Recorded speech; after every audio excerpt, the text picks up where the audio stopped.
네, 오늘 우상의 땅에 심겨진 복음이라는 제목으로 하나님 말씀을 나누겠습니다. 여러분 마라톤 경기를 잘 아시죠? 이 마라톤이 어떻게 시작이 된지를 아십니까? 그 기원을 보니까 그리스 중에서도 이 아테네라고 하는 도시, 이 아테네 도시와 페르시아의 전쟁에서 나온 결과물입니다. 그 당시에 아테네 군사는 한 1만 명쯤 됐다고 그래요. 그리고 페르시아는 10만 명 정도가 되었습니다. 그 전쟁을 벌인 장소가 바로 이 마라톤 광야라고 하는 곳이었는데, 물론 숫자적으로 보니까 아테네가 꽤 불리했겠죠. 근데 누가 이 전쟁에서 이기냐면 바로 아테네가 승리를 거두게 됩니다. 이 엄청난 승리의 소식, 이 소식을 알려주고자 한 군인이 그 마라톤 광야에서부터 아테네까지 쉬지 않고 막 뛰어갔다고 합니다. 꽤 먼 거리였는데 그 먼 거리에 가서 우리가 승리했습니다, 우리가 이겼습니다 라는 그 기쁜 소식을 전하고 이 군인이 죽고 맙니다. 그래서 이 거리를 재봤더니요, 대략 49km가 나온 거예요. 그래서 지금도 마라톤 경기는 42.19km로 경기를 합니다. 그런데 이게 또 우리에게 다른 의미가 있는데요, 거기서 말했던 기쁜 소식이라는 이 말이 유앙겔리온, 우리가 말하는 복음이라는 그 어원과 같은 단어입니다. 오늘 본문에 보시면 바울이 데살로니가와 베레아를 거쳐서 이 아테네로 들어가는 장면이 나오고 있습니다.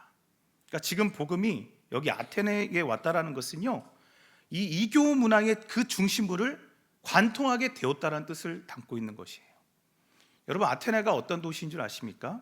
아테네는 그리스 헬라 문명의 발상지입니다. 철학과 예술, 문화 모든 분야의 중심지가 바로 이 아테네입니다. 그런 곳에 지금 바울이 이 아테네에 먼저 도착을 했어요. 그 동역자들 실라와 디모데는 아직 이곳에 도착하지 않은 상황입니다. 그러면 이 바울이 이 동역자들을 기다리면서 이때 바울은 무엇을 했을까요? 동역자를 기다리면서 아마 그 도시들을 두루다니면서 사람들도 만나고 이곳을 어떻게 복음화를 시킬 수 있을까? 내가 어떻게 복음을 전할 수 있을까? 이런 생각을 하고 다녔습니다. 그렇게 이 도시를 다니고 있는데 바울의 마음을 참 격분케 하는, 화나게 하는 그런 한 사건이 등장을 합니다. 이 바울이 그 아테네 이렇게 도시들을 다니다 보니까 그 도시에는 너무나 많은 조각품들이 있었다는 겁니다. 말이 조각품이지 사실은 우상을 새긴 신상들이었어요. 그 우상 신상들이 종류가 너무 많아서 정말 바글바글 있었던 것입니다. 그만큼 이 아테네는 당시의 그 주민 수보다도 이 우상 수가 더 많았다는 사실입니다. 그리고 오죽 했으면 오늘 본문에서도 나오지만 이름을 알지 못하는 신들에게까지 이름을 붙여서 그런 신상들을 만들어 놓고 우상 숭배를 하고 있었어요. 하나님을 모르고 또 그런 우상 숭배 신상을 만들어내는 이 도시의 사람들을 보면서 사도 바울의 마음이 어땠을까요? 좀 전에도 말씀드렸지만 그 사도 바울의 마음 상태에 대해 16절 17절에서 이렇게 말씀합니다. 바울이 아덴에서 그들을 기다리다가 그 성에 우상이 가득한 것을 보고 마음에 격분하여 회당에서는 유대인과 경건한 사람들과 또 장터에서는 날마다 만나는 사람들과 변론하니 그랬습니다. 그 성에 우상이 가득한 것을 보고 마음이 어땠다고요? 격분하였다 그러고 있어요. 격분했다. 지금 바울이 복음을 전하지 않고서는 도저히 참을 수가 없는 상황이었음을 보여주는 구절이에요. 그래서 먼저는 유대인 회당에 가서 유대인들 또 경건한 사람들에게 이 복음, 십자가와 부활을 전했습니다. 그리고 다른 날은 또 장터에 가서 또 다른 사람들에게도 복음을 전했다 그럽니다. 그리고 바울에게는 이 복음을 전하는 일 말고는 다른 것은 정말 의미가 없던 상태였어요. 그런 와중에 바울에게 어떠한 기회가 생기게 되는데 바로 그 당시 유명한 철학 사상파들이죠. 에피쿠로스 학파 그리고 스토아 학파, 이 사람들이 이 바울을 데리고 가서 자기 생각을, 네가 주장하는 그 생각을 한번 공식적으로 이야기해봐라. 그래서 이 바울을 어디로 데리고 가냐면 아레오바고라고 하는 광장이었어요.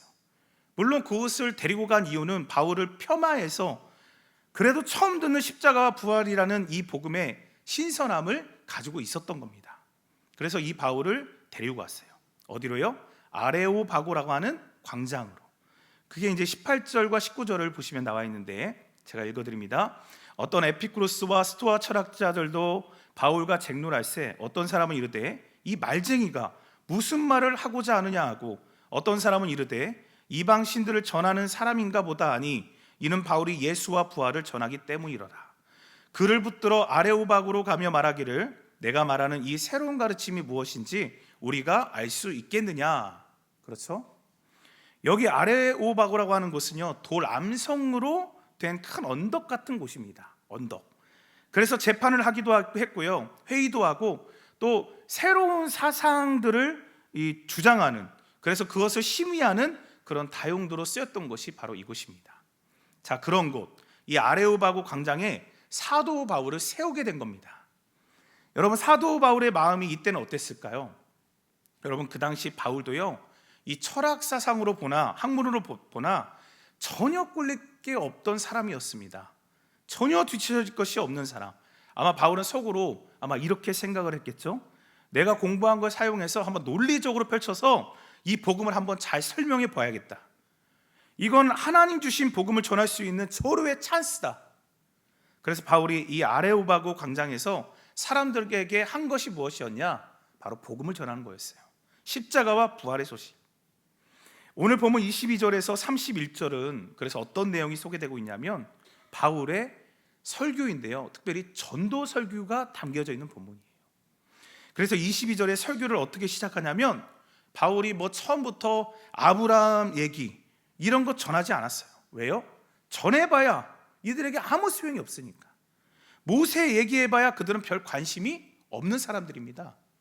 그래서 설교 잘하시는 분들께 조언을 구하다 보면 설교 시간 첫 3분이 중요하다, 1분이 중요하다.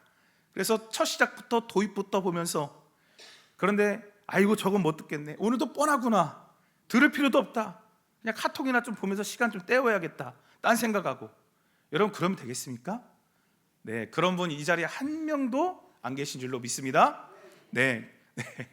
그러면 안 되잖아요. 그래서 사람들이 일단 이걸 들어야 되니까, 초신자들이니까 어떻게 하면 마음의 문을 열고 그들과 연결점을 가질 수 있을까? 그런 생각 끝에 바울은 먼저 설교를 이렇게 시작을 합니다. 22절을 보십시오. 바울이 아레오바고 가운데 서서 말하되 아덴 사람들아, 너희를 보니 범사에 무엇이 많도다? 종교심이 많도다. 범사에 종교심이 많도다. 사실 여러분, 이 말은 나쁜 말이 아니라 칭찬으로 들리죠. 칭찬입니다.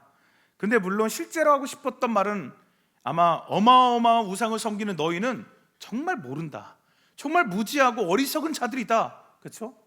가장 똑똑한 척하지만 영적으로는 얼마나 어리석은 사람들이냐 너희들이. 설교를 아마 이렇게 시작할 수도 있었을 거예요. 그런데 일단은 여러분들은 범사에 종교적인 사람들입니다. 마음을 열어야 되니까. 지금 그들하고 토론해서 내가 이기냐 지냐 이게 중요한 게 아니잖아요. 그 영혼을 구원하는 게 목적이니까 경계심을 풀고 관계 형성을 위해서 이 말씀으로 시작을 하는 겁니다. 그리고는 차차 바울은 계속해서 설명하죠. 살아계신 하나님, 창조주 하나님을 소개하고 있습니다. 우리 24절의 말씀인데 성경 찾아서 한번 같이 한번 읽어보겠습니다. 24절 시작. 우주와 그 가운데 있는 만물을 지으신 하나님께서는 손으로 지은 전에 계시지 아니하시고. 여러분, 그 성경 첫 시작 창세기 1장 1절을 어떻게 시작합니까? 네, 태초에 하나님이 천지를 창조하시니라. 아멘. 제가 예전에 청년들 가르칠 때 제일 먼저 가르치던 내용도 이거였어요. 근데 이 1장 1절이 정말 중요합니다. 왜 그러냐면요, 이것을 1장 1절을 안 믿으면요 믿음의 시작이 안 돼요. 그래서 중요합니다. 정말 내 믿음의 시작은 여기부터 시작을 하는 거예요. 하나님이 온 세상을 창조하신 창조주이시고 하나님이 주권자이시다. 아멘이시죠? 그래서 바울이 먼저 강조하는 것은 우리 하나님이 천지를 지으신 진짜 창조주이시고 하나님은 사람이 손으로 지은 그런 신전들 아래 계시지 않는다, 살지 않는다, 이렇게 선포해 버려요. 그리고 이어지는 25절도 보시면 또 무엇이 부족한 것처럼 사람의 손으로 섬김을 받으시는 것이 아니니 이는 만민에게 생명과 호흡과 만물을 친히 주시는 이심이라. 그렇죠? 여러분, 하나님은 우리의 섬김이 필요하지 않습니다. 모든 것을 창조하신 분인데, 모든 것의 주인이신데, 또 모든 것을 이루시는 분이신데 우리 섬김이 필요하지 않으시는 분이 우리 하나님이세요. 대신 하나님은 모든 것을 우리에게 주시는 분이심을 여러분 믿으시길 바랍니다. 모든 것을 주시는 분이세요. 그분이 우리가 믿는 창조주 하나님이십니다. 자, 그렇기 때문에 여기 바울이 선포한 하나님을 정리하면, 하나님은 사람들이 만든 금이나 은이나 돌로 만든 그런 조각품 따위의 그런 모습으로 있을 수 없다라는 것이고요, 사람이 만든 신전에도 거하지 아니하시는 분이라는 것을 말씀하는 거예요. 그리고 계속해서 26절에도 인류의 모든 족속을 한 혈통으로 만드사 온 땅에 살게 하시고 그들의 연대를 정하시며 거주의 경계를 한정하셨으니. 자, 여기도 보시면 창조주이신 하나님에 대해서 계속 설명하죠. 사람들, 인류의 모든 족속을 한 혈통으로 만드셨다. 한 혈통으로. 여러분, 전 세계에 3,000개 이상의 나라가 있다고 그럽니다. 근데 17,600개 이상의 종족이 있다고 그래요. 근데 우리가 다 한 혈통입니다. 사실은 우리가 뭐 김씨가 있고 이씨가 있고 조씨가 있고 뭐 박씨가 있고 그런 게 아니라 다 한 혈통으로, 다 아담의 후손으로, 노아의 후손으로 우리가 창조가 되어졌던 거예요. 그래서 결론적으로 29절 말씀 보시면 이와 같이 하나님의 소생이 되었은즉 하나님을 금이나 은이나 돌에다 사람의 기술과 고안으로 새긴 것들과 같이 여길 것이 아니니라 충고하고 있습니다. 즉 우리가 그를 힘입어 살고 있고 기동하고 있고 존재하는 것이 바로 우리들이다. 이것은 생명을 주시는 생명의 주인이 하나님이시다라는 것을 바로 그 자리에 모인 자들에게, 그 유식한 자들에게 선포하고 있는 것입니다. 여러분, 바울이 이렇게 하나님이 어떤 분이시냐 이것을 말하면서 거기 모여있던 사람들에게 결단을 촉구했어요.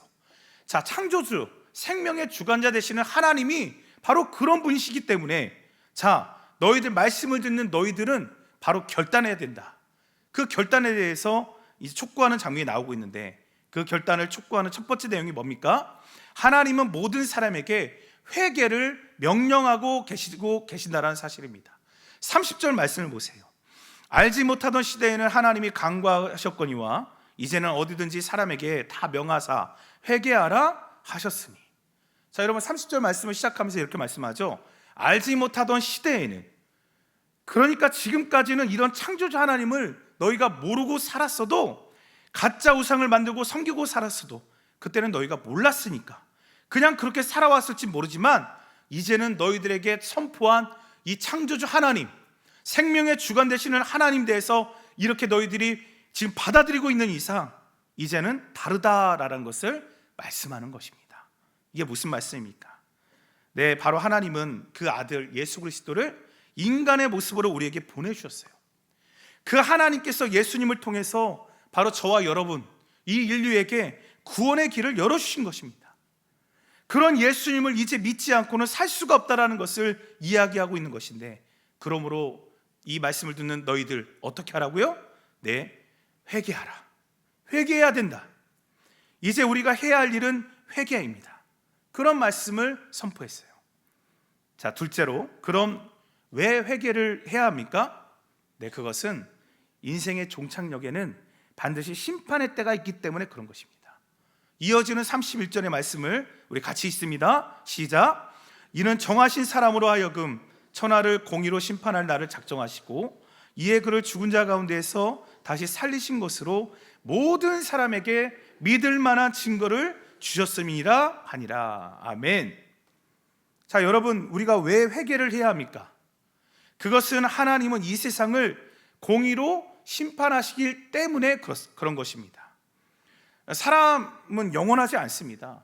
죽음 후에는 반드시 끝이 아니라 무엇이 있죠? 심판이 있어요.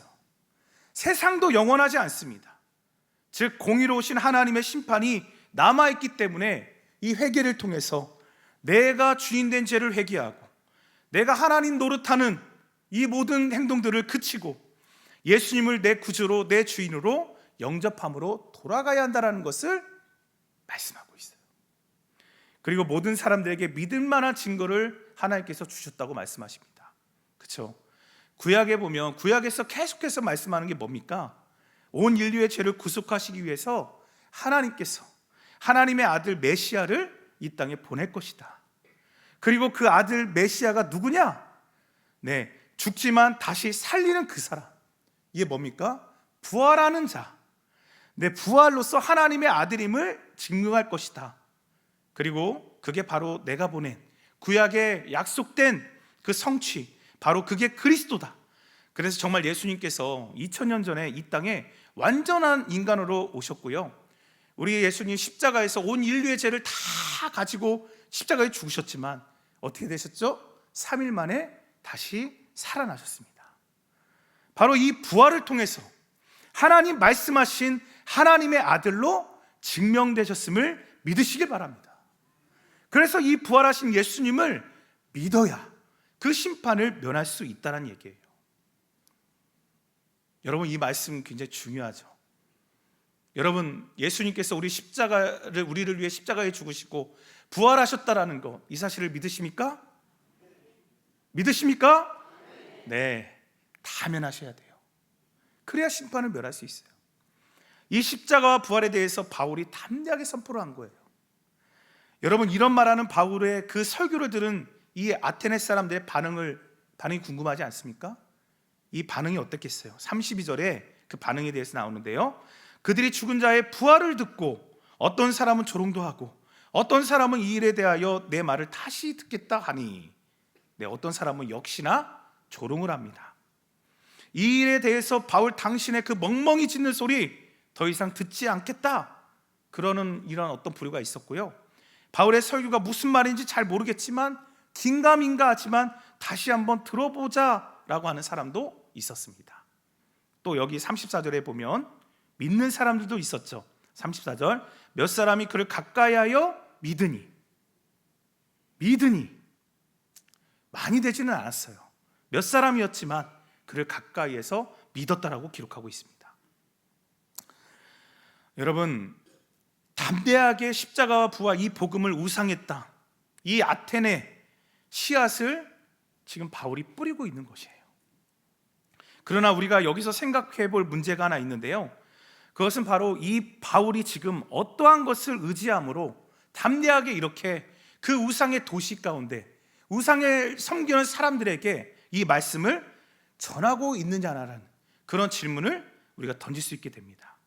그래서 이 사도 바울의 모습에 대해 우리가 고린도전서 2장 1절부터 5절 말씀을 보니까 이 바울의 모습에 대해서 이렇게 이야기하고 있더라고요. 제가 길지만 1절부터 5절까지 한번 말씀 올리도록 하겠습니다.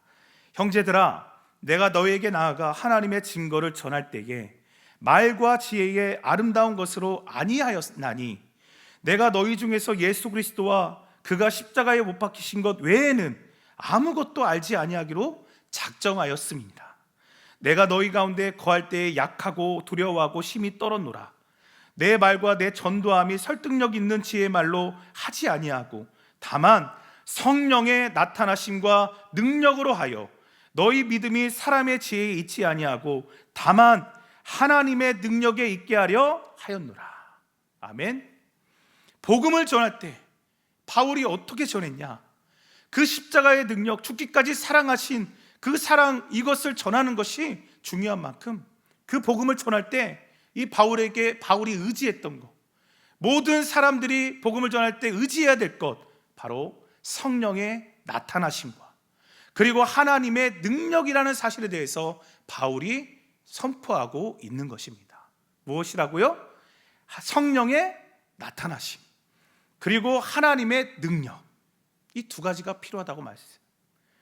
바울이 아덴에서 그 아레오바고에서 설교할 때 만약 자신의 힘으로 지혜로 그들을 설득하려고 했다면, 하나님 능력이나 성령의 도우심이 아니었다면 그 설교는 이러한 능력을 보기가 힘들었을 것입니다.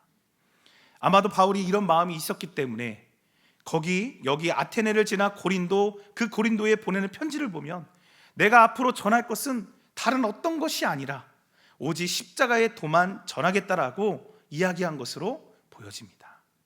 여러분, 우리도 마찬가지입니다.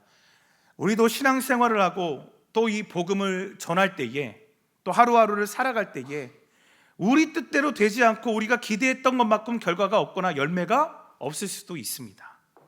대신 바울처럼 조롱을 당하고요, 비웃음거리가 되고, 그로 인해서 우리가 왜 내가 이러고 있지? 그런 생각 들 때도 있겠죠. 낙심하고 신마할 때도 분명히 있습니다. 그때 여러분, 우리가 잊지 말아야 할 것, 내가 과연 무엇을 의지하여 지금 일하고 있는지, 정말 성령의 도우심과 하나님의 능력을 의지하여 일하고 있는지를 그때마다 확인해 봐야 합니다. 그리고 만약 우리가 정말 하나님 의지하고 성령을 의지했습니다라고 한다면 그 일에 대해서 열매 맺게 하시는 분이 누구십니까? 하나님이세요. 그런 하나님을 믿기에 우리가 낙심하고 좌절할 필요가 전혀 없다라는 것도 깨달아야 합니다. 우리가 너무나 잘 아는 말씀인데요, 또 고린도전서 3장 6절 말씀에 세 번역 성경으로 보니까 나는 심고 아볼로는 물을 주었습니다. 그러나 하나님께서 자라게 하셨습니다.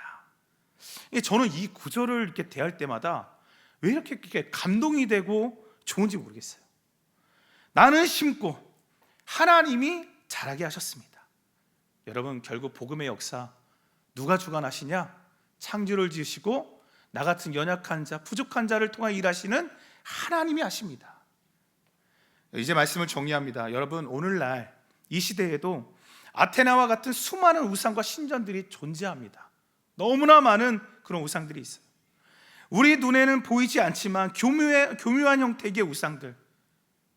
혹시 여러분 핸드폰에 어떤 어플이 여러분의 신전은 아니십니까? 돈이 우상이 될 수 있고요, 술이 우상 될 수 있고, 쾌락이 우상이 될 수 있고, 정치 권력이 우상이 될 수 있습니다. 너무나 많은 곳에 존재하고 있어요. 여러분은 이런 우상 앞에 나아가는 수많은 도시와 사람들을 볼 때마다 어떠한 마음이 드십니까? 오늘 말씀에 그런 사람들을 보면서 이 사도 바울은 그 마음속에 격분했다라고 그랬어요. 격분했다. 뿐만 아니라 그들을 보면서 불쌍히 여겼습니다. 저와 여러분도 이 바울처럼 세상적으로 살아가며 멸망의 길을 가고 있는 영혼들, 그들을 볼 때마다 불쌍히 여기고 안타까워하는 주님의 마음, 그 열정이 바로 우리 가운데 있어야 될 줄로 믿습니다. 그래서 때를 얻든지 못 얻든지 간에 주변에 있는 많은 타종교인들, 우상 숭배에 빠져 있는 사람들, 미신에 사로잡혀 있는 사람들에게 우리가 외칠 것은 바로 예수 그리스도의 그 십자가와 부활의 사건입니다. 근데 그때 우리가 무엇을 의지해야 된다라고 말씀드렸죠? 내 힘으로, 내 능력으로는 안 돼요. 말 한마디 하기가 어렵습니다. 그러나 오직 하나님께 간구하고 기도하시고 오직 성령의 도우심 가운데 우리가 담대히 선포할 때 하나님께서 바로 저와 여러분을 통해 선하게 일하실 줄로 믿습니다. 이 사도행전 말씀을 나누다 보니까 시니어 성도님들의 귀한 간증들도 이렇게 듣게 돼요. 아파트에서 어떤 가정을 전도하기 위해서 본인이 직접 전도지도 만드시는 분도 계시더라고요. 너무나 감동이 됐어요. 전도지를 직접 만들어요. 또 매일매일 버스장 정류장이나 지하철역에 매일매일 나가서 그 전도지를 나눠주면서 조롱도 받지만 전도하시는 분들의 그런 간증도 듣게 되어집니다. 여러분, 기억하세요. 하나님이 기뻐하시는 일이고요, 결코 헛된 일이 아닙니다. 나는 심을 뿐이나 우리 하나님이 거두게 하세요. 여러분, 오늘 사도 바울의 그 마음이 바로 우리들의 마음이 될 수 있기를 축복합니다.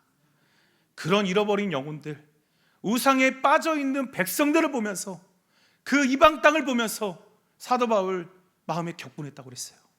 너무나 아팠던 거예요. 너무나 아파서 담대하게 선포할 수밖에 없었습니다. 우리 교회도 10월 19일과 26일 두 차례에 VIP 새샘유 축제를 또 진행하죠. 여러분, 기회입니다. 우리가 이런 기회를 통해서 잃어버린 영혼을 하나님께 인도하는 그 증인의 역할을 여러분 감당하실 수 있기를 원합니다. 우리가 사도행전을 계속 보고 있잖아요. 여러분, 복음의 증인으로 나아가야 합니다. 이런 기회에 여러분 도전하시고 하나님의 마음을 기쁘게 될 수 있기를 바라겠습니다. 그래서 오늘 말씀을 기억하시면서 하나님을 전심으로 의지하고 성령의 일하심을 바라면서 그 증인의 역할을 충성스럽게 감당하시는 저와 여러분 모두가 될 수 있기를 주님의 이름으로 간절히 축원합니다.